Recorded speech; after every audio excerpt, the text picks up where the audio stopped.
In this video, we are going to learn how to create a block letter. At this point, you should have already gone to the typing.com and completed the lesson on block style letters. And that will give you some background information on block style letters. And now we're going to create an actual letter. So you'll see in week 3 block style letter, you're going to go ahead and view the assignment and open up the document that's there, okay, called block letter. All right, so in the instructions you'll see a blank Google Doc. That's the one you're going to start with, and then you'll see a video. The video is not there yet because I'm recording it now, but I'd like to start by going over the block letter notes. So I'm going to open those up first, and these you can use as a reference later on. So there are a couple of definitions. First of all, a block letter means that all text is aligned at the left margin. So you can see a nice straight line here, which is how it gets its name, block style letter. So everything's aligned at the left. There are no indents or anything anywhere in the letter, okay? And then we also use something called open punctuation. This is a more efficient style.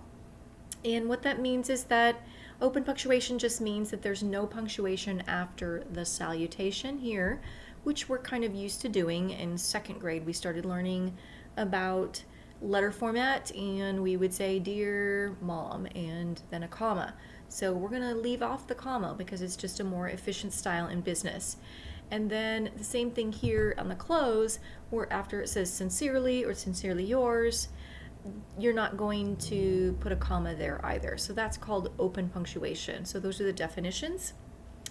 You can see that we've got something called the date line, the letter address. So if your teachers are giving you feedback on what's wrong, they may refer to some of these parts of the letter. The salutation is the greeting, "Dear so-and-so." The body is typically follows a 3-paragraph structure. But it can have more than 3 paragraphs. It's just kind of, there's a particular structure just like there is with an essay. When you're writing an essay, there's the 5-paragraph essay, which is kind of a basic model, but that doesn't mean you only have to have 5 paragraphs. So you can add more, but typically we like to keep them somewhat concise and fit them on one page. So we don't like letters that are lengthy. People don't like to read those. Okay, so we've got the body here. Then we've got the close. So the close is right here where it says "sincerely yours." And then we've got the name and the title on the same line. That's here. You're going to always replace the name with your name, and then whatever title that you're given. And then the department goes one line underneath that. And then you have an extra space, and then you've got typist initials. Typist initials are always lowercase. If they're uppercase, then that means something else. So, and then there's an enclosure line only if you've enclosed something in the letter. So not all letters have an enclosure line. If so, you would maybe stop at the typist initials, or if you're typing your own letter, you would skip the typist initials. For our purposes, we're going to follow the models that we see. And so if the typist initials are there, or there's an enclosure line there, we're going to go along with that and we're going to include that, okay? But in reality, you would not type typist initials if you are typing your own letter. Only if you're typing a letter for someone else. And the same thing with an enclosure line, you only have that if you have something enclosed with the letter. So you're putting the letter in the envelope, but you're also putting something else in the envelope. Okay, that's what an enclosure is. Okay, other considerations with block style letters: always sign your name in blue or black ink. And whenever possible, like I said earlier, fit the letter on one page. And then we try to vertically center on the letter on the page. That is, like top and bottom margin. So we'll adjust that. There is a way to actually center it vertically in Word, but there isn't in Google Docs. So we're going to kind of come up with ways that we can make it look like it's in the middle. Okay? All right, so that is the block letter notes. So I'm going to go now to the other doc that's in there in the block letter. I'm going to close this. And you can see that this is the letter 1. This is the text for letter 1. I'm going to be doing that in the video, so it's up to you if you want to open that. You might want to open it later to proofread, but you don't probably need to do it while you're following along with the video.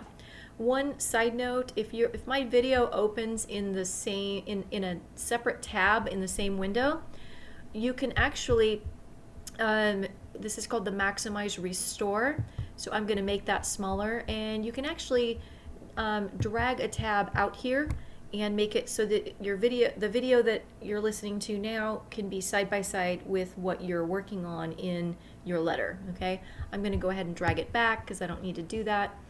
But if you, once the video opens, if it does open in a separate tab in the same window, you can just drag it out. That way you can get the windows side by side. You can always resize like so and get them side by side. Okay, so I'm going to maximize this so you can see what I'm doing. All right, so we are going to start this letter. I'm going to actually open the text for you. So again, you don't probably need to do that. Give me a second here. I covered up the assignment. All right, so I'm going to open up the text here, and I'm going to drag this out here. Okay. Okay, and I'm going to make this window smaller. And I'm going to make my document smaller so that I can get these windows side by side. And you're going to want to do that. You don't need to do that with the letter text because I have that open, but you do need to do that with my video so that you can watch the video and follow along all at the same time. So as you can see, the first line in a letter is the date line. In this case, the date is November 11th, 2014, and that's not quite right because we always use the current date. So I'm going to type in today's current date that I'm making this video, but you're going to want to use the current date when you are creating this letter, okay? So today's date is May, whoops, caps lock is on, May 7, comma, space, 2020. Now as I'm typing this, I can see that my font is not correct. So fonts with basic business letters are typically Times New Roman 12. So if you look at mine, it is Arial 11. So one of the things that I teach my students is that whenever you open Word, and this is true in Google Docs as well, Word is always wrong. We always have to change the font and the spacing when we're doing business documents, okay? Sometimes we just need to check the spacing, but I know that Word has a little extra space there, so I'm going to kind of show you what that looks like in Google Docs. So what we're going to do to change this before we go any further is we're going to select all. In order to select all, we're not going to use the mouse. We're going to hold the control button down and tap the A button. And that is a quick keyboard shortcut to select all. Control A will select the entire document, okay? And then you're going to go up here and you're going to change the font to Times New Roman and size 12. Okay, so Times New Roman 12. Once you've done that, we need to check the spacing. So we're going to go up here to Format, and we're going to go to Line Spacing, and I'm going to go down here to Custom because sometimes there's a little extra spacing and we want to make sure that that's not correct. Right now it says 1.15, so that means there is a little bit of extra space, and this is what I mean by telling you that Word is always wrong when you open it. The same with Google Docs, okay? So we're going to go down to Custom Spacing just so we can see everything, and we can see it is 1.15, okay? So we're going to change this to 1.00, so that is single spacing.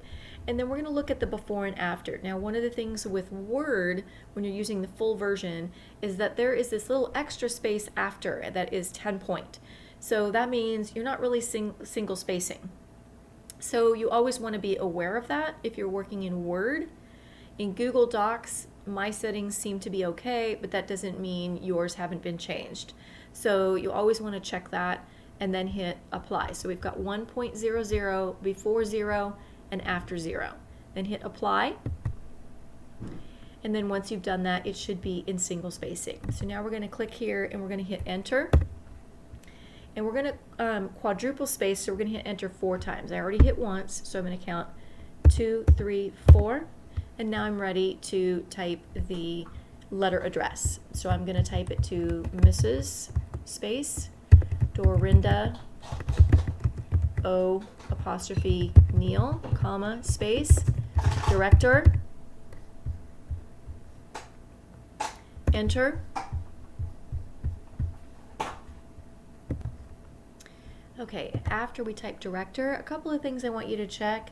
A common error is that people don't put a space after the Mrs. period, or they don't put a period. And then there has to be a space after the comma. And then here where it says O'Neill, you want to make sure there's no spaces around the apostrophe. So it's capital O apostrophe Neil, okay? So then at the end, we're going to hit enter, and we're going to type sooner, office, temporaries. And I always like to proofread each line as I'm going, and then I do a final proofread at the end to catch anything I didn't catch initially. So, and then 1 Williams Center, and Tulsa, comma, space, capital O, capital K. All state abbreviations have 2 capital letters. And then after the state, we're going to space twice, 1, 2, okay? So we should have a little extra space to separate the zip code. In this case, the zip code is 74172-4280. Okay? Now we're going to double space. So as you can see over here, there is an extra line space here. So I'm going to hit enter twice, 1, 2. Okay, then I'm going to type the salutation, which is Dear Mrs. space O apostrophe N-E-I-L. And remember that we're using open punctuation, so we do not have a comma or a colon or a semicolon or anything after Dear Mrs. O'Neill. We just hit enter twice, and then we're ready to type the content of the letter. I'm going to scroll down just a little so we can see the entire letter. And here we're going to begin typing. The block letter, format in which this is arranged.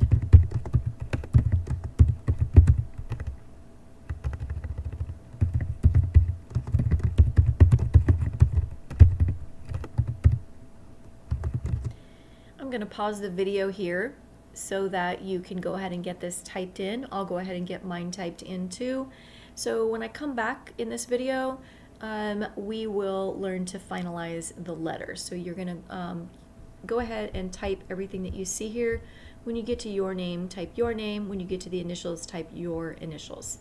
Okay? And then we'll come back and do a quick check. So I'll pause the video. You can go ahead and pause it as well so that you can come back to it later. And then when I come back, my letter will be done. All right? All right, so I have completed typing this letter. There are a couple of issues that we want to address. So first of all, I can see sort of a green underline here on the word machine. Green underline, typically, red underline means spelling error. Green underline means there's some type of grammar or structural or punctuation error. So in this case, we want to look at that and see if we need to fix it. So it says changes are made in document formats and placement to simplify the use of modern office machine. So I'm pretty sure that should be modern office machines, okay? And to make people more productive. The growing use of block format is just one of the many such changes. Some of the other changes are described in the enclosed pamphlet. So you can see that there's something enclosed. We always refer to that in the last paragraph. And then to what's enclosed, and then we'll see an enclosure line. The enclosure line does not specify what's enclosed. It just indicates that there is something enclosed to look for, so that the reader, as they open the envelope, realize there is something to look for besides the letter, okay? A couple of other things here, this should be your name, okay? And everything else should be the same. And then here, Word and Google Docs both like to capitalize the first letter because it thinks that this is a new paragraph, and so there should be a capital letter there.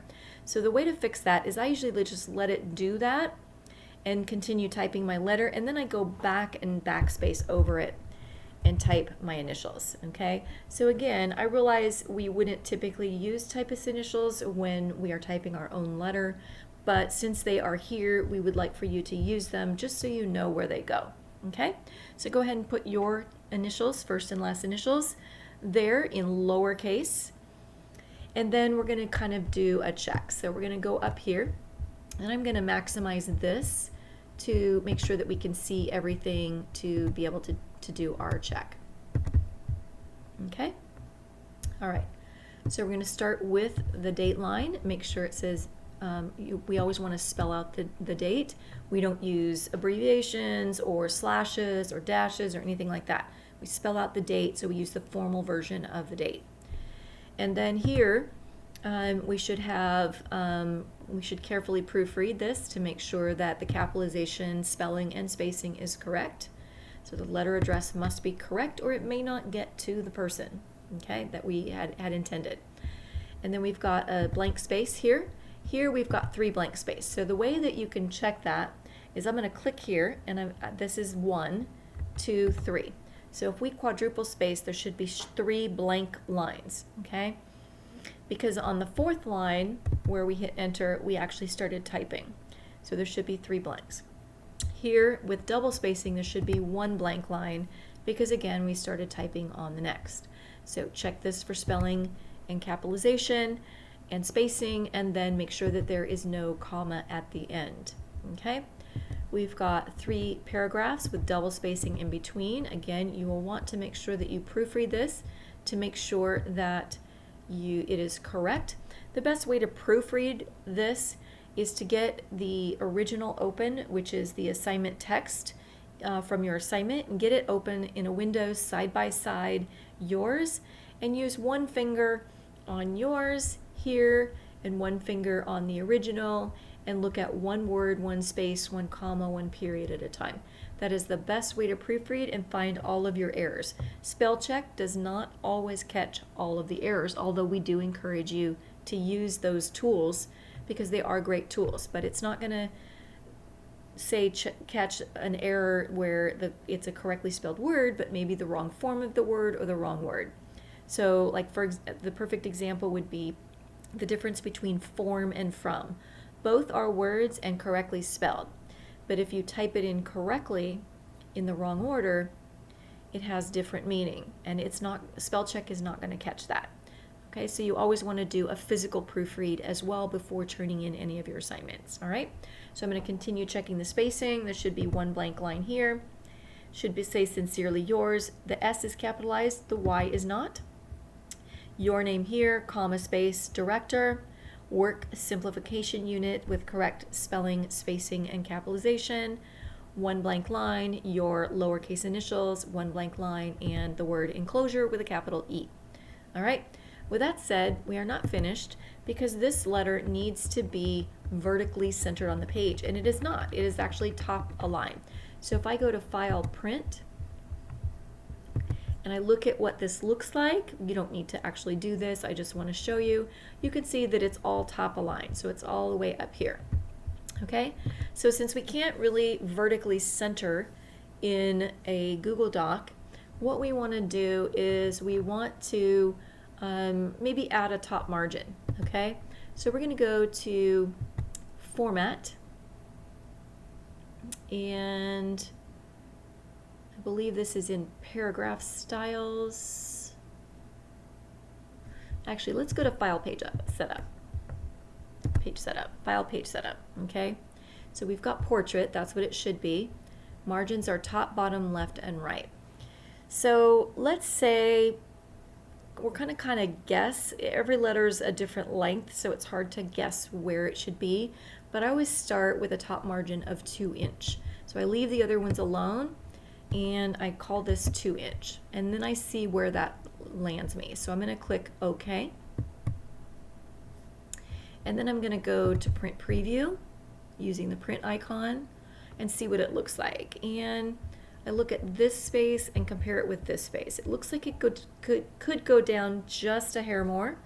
So I'm going to go back to Cancel, and I'm going to go back to File, Page Setup, and I'm going to put 2.3 and see how that works out. Again, Print Preview, and that looks pretty good. Maybe 2.25. It looks like a little bit more here, so I'm going to change that to, oops, Go to File Page Setup again. You kind of have to play with this to get it to make sure that it's vertically centered. I'm going to do 2.2. Okay? And then I go to File Print again, or hit the print icon to see what it looks like. We're not actually printing. And that looks pretty good. So I think 2.2 works for this particular letter. It may not work for the next. All right? So once you've finished this, then I would like for you to open the original text, which is the document in the assignment, and get it side by side with yours, and go through and do a thorough proofread to make sure that you don't have any errors. Then you're going to go ahead and turn it in, okay?